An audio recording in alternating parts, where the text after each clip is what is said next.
Family's Stars and Stripes mattress sale.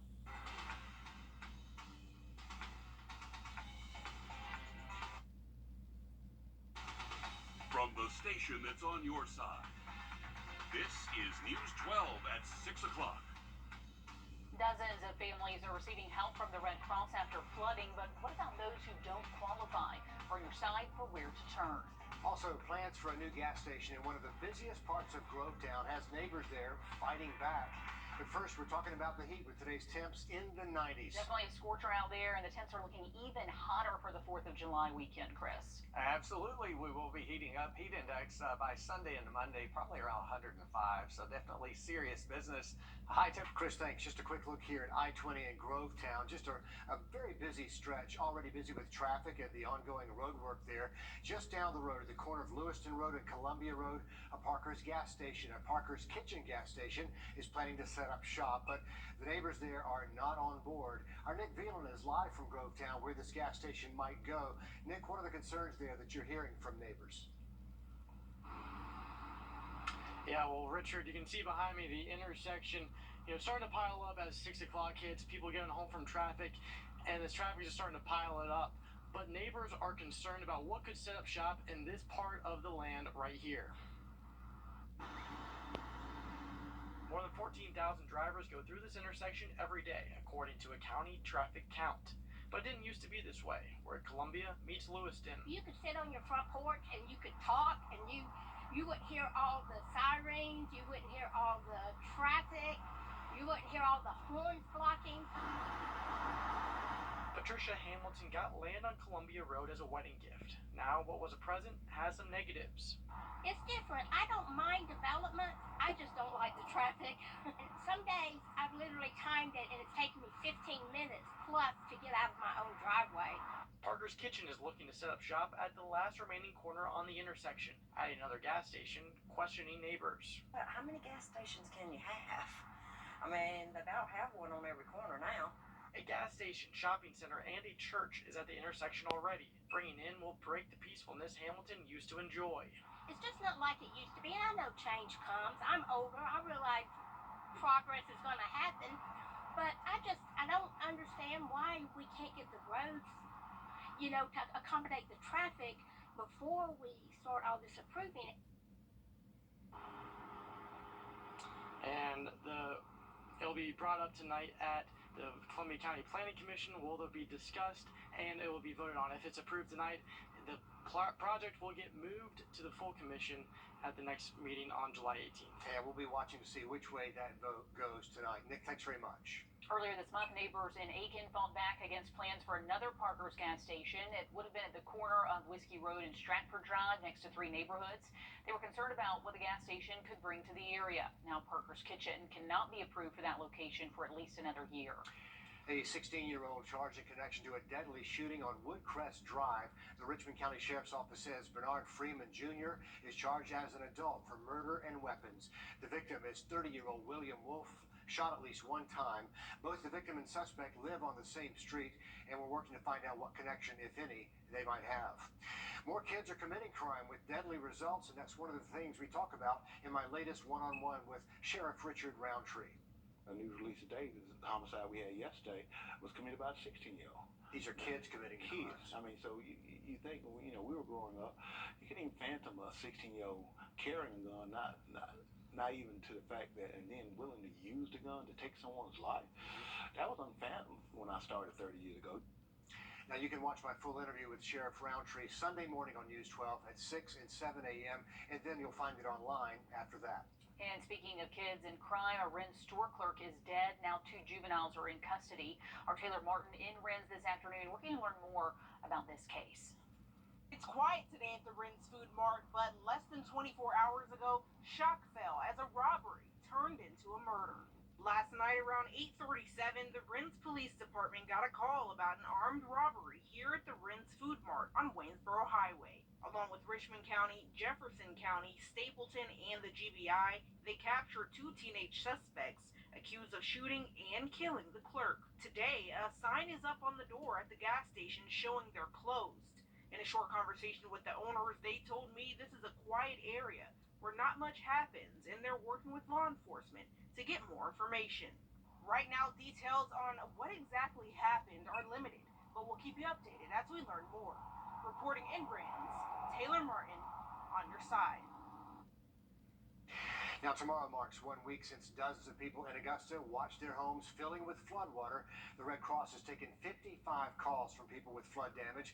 40 of those do qualify for help from the Red Cross. But that leaves about 15 families who do not qualify for help because the water didn't get quite high enough. So where do you turn? What are your other options if the Red Cross can't help? Audrey Dirkerver live at the Augusta Dream Center with some solutions. For those people who don't qualify for Red Cross aid, it's been a struggle to find out options. But I spoke to one nonprofit who says they're here to help. The flood has caused uncertainty on what to do next. If you need help, just get to the Dream Center. We'll help you. But one organization offers some resources for those affected. You know, we take those emergency situations. You know, if somebody calls me on a Wednesday, they've never needed our services before and they're, you know, in a crisis. Well, then we're going to come open up the food pantry and take care of them. The Dream Center offers a food pantry that is open on Tuesdays and Thursdays, hot meals on Sundays, and close. Everything is free. But the list of free services doesn't end there. There's also counseling for women, medical staff every first Saturday, showers and washers and dryers. Whatever the need is, we want to help meet that need because we understand that any single one of us could be in this situation. Organizations like the Red Cross can only help so many people, but the Dream Center is happy to fill the gap with immediate needs.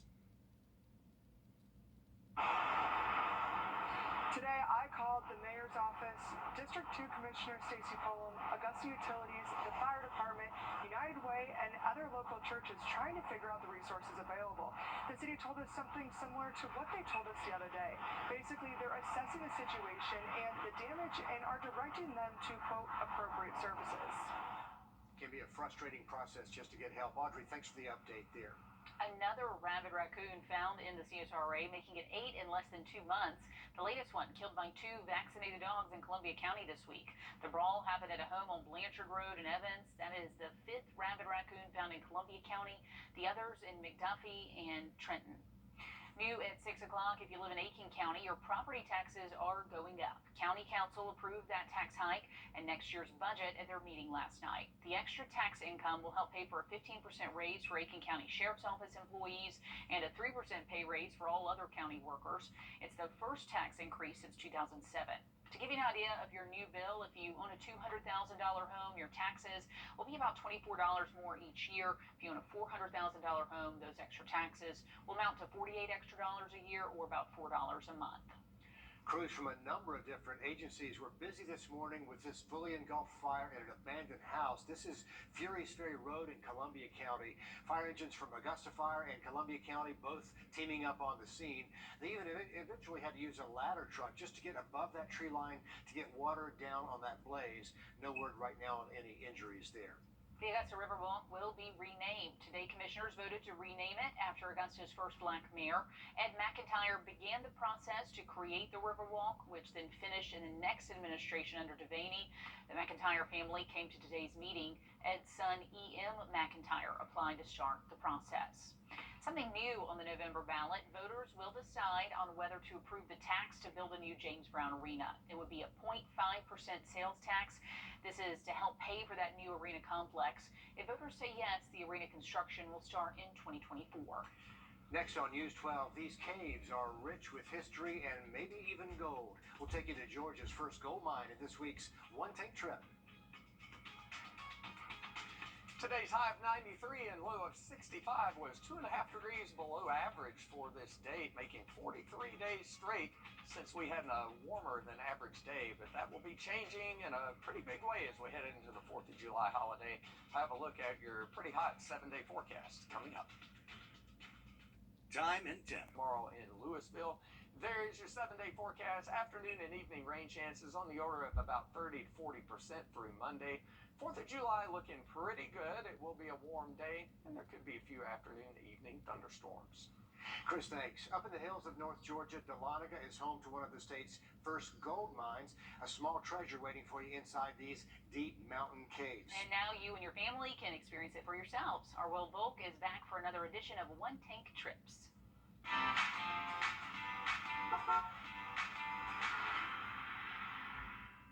Is there gold in these hills? We're able to take our guests underground 20 stories below the mountain into an authentic hard rock gold mine. Miner D leads tours at Consolidated Gold Mine. More than 100 years ago, this was a real working gold mine. It's like walking through history. It's like reaching out and shaking hands with the past. And here you can really see, touch, and experience history like no other way. Dahlonega is home to one of the United States' first major gold rushes. Nearly 2 centuries later, you can still come here to learn how miners discovered gold. And you'll see the conditions that the miners worked in during the first gold rush and the conditions that they worked in to uncover the gold underground. And you can try to uncover some gold for yourself. We use the old style metal gold pans, and we use the same techniques. So if you're doing it right and you're getting lucky, you might just strike it rich with us. I like the sound of that, so I asked Miner D to show me how. I finished panning and found 3 little crumbs of gold. Looks like I won't be retiring anytime soon. Almost 200 years ago, people came to Dahlonega for gold, and today they still do. In Dahlonega, Will Volk, on your side. And Consolidated Gold Mine is about 3 hours from Augusta, so you should be able to get there on one tank. A real interesting place there. Even if you don't strike it rich, those mountains of North Georgia, that's a beautiful area. Yeah, and it's got to be cooler up there right now than here. Cooler air would also be a plus. Yeah. Well, the search for the next CIS is on, but will they take the search nationwide? The next city administrator, I should say. We'll let you know as the news at 6 o'clock continues. First alert. Rush allowance when you trade in an eligible vehicle. Visit Master Chevrolet. Will Augusta leaders consider taking the search for the next administrator to the national level? That is a big question today, the main question during today's commission meeting. In fact, Craig Allison joins us live now. So, Craig, what commissioners decide about that national search or not? That's right, y'all. They're sticking it to the regional side. It's been about 16 months since former city administrator Odie Donald left the position. Now, Augusta leaders are moving forward to begin that regional southeastern search in 2 weeks. Now, this did come after lots of back and forth about the search and more requirements for it. City leaders decided to narrow it down again, that national search, to just the southeast region. The majority of city leaders say that regardless of adding more requirements around the job, they've waited long enough to start. We caught up with Commissioner Jordan Johnson, the only commissioner to vote down this move. We can't rush this process and say that this needs to happen within the next 2 weeks and just go nationwide. There are so many things happening in the city of Augusta right now that needs our immediate attention. We're in the middle of our budget cycle. We're in the middle of right sizing. The city just flooded about a week or so ago. And so at the end of the day, let's focus on some of the bottles that we already have open before we start opening other bottles. That process will look to catch 12 candidates, narrow it down to 7, and then begin the interview process for the winner of that position. But again, a solid timeline will come as that process begins. For now, in Augusta, Craig Allison on your side. And we know they're anxious to get moving with that search. Craig, thanks a lot. It's the 4th of July weekend, and you and the family can take advantage of several events. Tomorrow is the Fort Gordon Independence Day celebration. It's from 6 to 11.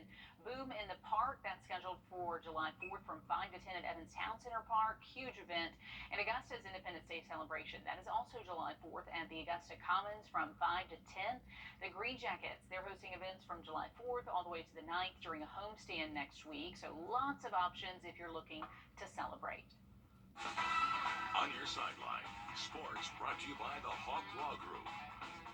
18 games in 2 days. High school basketball teams from all around the CSRA are in North Augusta competing in day 2 of the Fox Creek Boys Basketball Summer Shootout.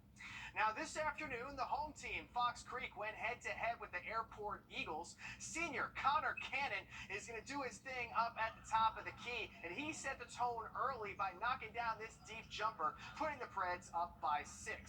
This 3-ball was working all day long for Fox Creek. Here's Korshik White. He was feeling it in the corner, and then he ended up knocking down that jumper, bringing Fox Creek's lead up to double digits in the first half as the Preds went on to protect their home court with another win.